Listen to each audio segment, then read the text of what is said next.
What's in your pantry that you're not constantly worried about rotating the product or checking expiration dates? I'm Chef David Guas talking to you about storing your honey. There's a couple quick things to remember when you're storing your honey. I love to keep my honey at room temperature in the pantry. What happens when you refrigerate it, it tends to crystallize on you and it'll get sort of cloudy and take on a different color. When you're actually storing it a little too warm, it'll darken the color and can actually change the flavor of the honey. But don't fret, don't throw that honey away. There's a simple way to bring that honey back. We're going to show you how to do that right here. What I've got here is a pot of water that I've brought up to a boil already. And I've cut it off the stove, removing it and reserving it. And we're going to take our crystallized honey and just place it in the dead center. And what's going to happen is we're going to let that sit. It's going to come back to room temperature. We're going to check the temperature of the water. Once both of the honey and the water is cool, we're going to check it. And what we're looking for is a nice clear honey. You may have to repeat the process one more time, but you can see truly a difference in the rejuvenated honey and the crystallized honey.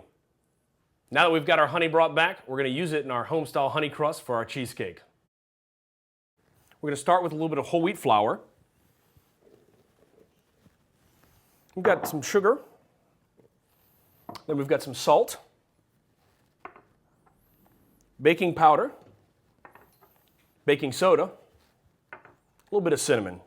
Now you can add different spices, but I like to just keep it simple. This is a really nice way to sort of bring the honey flavor out. Let me show you a quick and easy way to measure out your honey. What I like to do is take a little pan release, spray my utensil, my measuring cup or measuring spoon, and go ahead right into there with your honey. In this recipe you're using a 1/4 cup. And you can see how quickly it releases the honey from that measuring utensil. We always have a spatula to give it a little adjustment and help.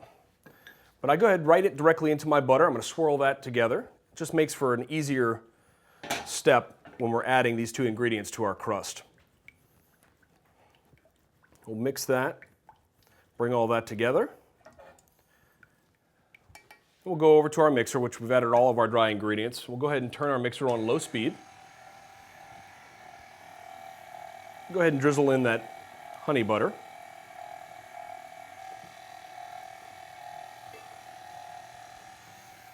Then we've got a little bit of water. We've got about a 1/4 cup for our recipe. I'm going to go ahead and add the full 1/4 cup. It may require a little bit more water. What we're looking for is a nice consistency so when we grab the crust, it actually forms a ball and holds its shape. We're going to add a little bit of our vanilla.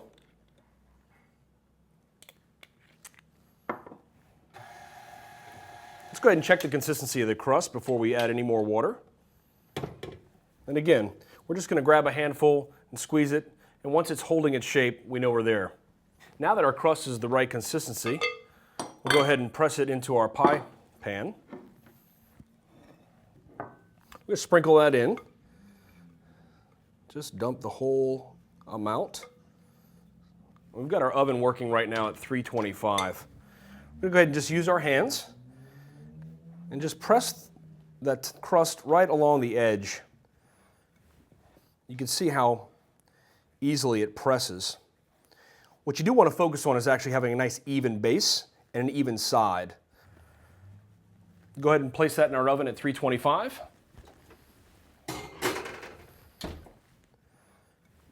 Now our crust is baked for a good 15 minutes. We've allowed it to cool. Now the reason we're using honey in this crust is actually honey has a natural resistance to spoilage, and it's really going to help the shelf life of this crust. Not only bringing a wonderful flavor and rich color, but also help to store it and keep it fresher longer. We've got our prepared filling ready to go, our cheesecake filling. Now this is a non-baked cheesecake, which means there's no eggs in it, and we set it with a little bit of gelatin.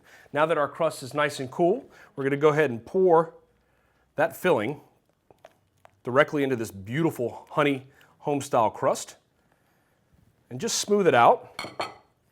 Because again, it's going to just set in the refrigerator. Nice and even. You can even get a little tap down.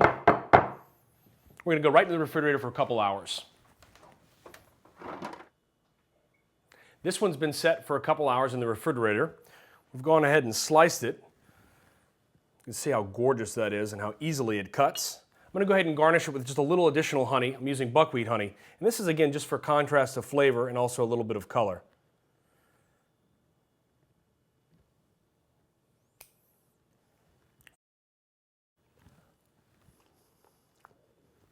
Amazing. Crust is crispy, contrast of flavors, the delicate filling. The honey really stands out. For this recipe and more, visit honey.com.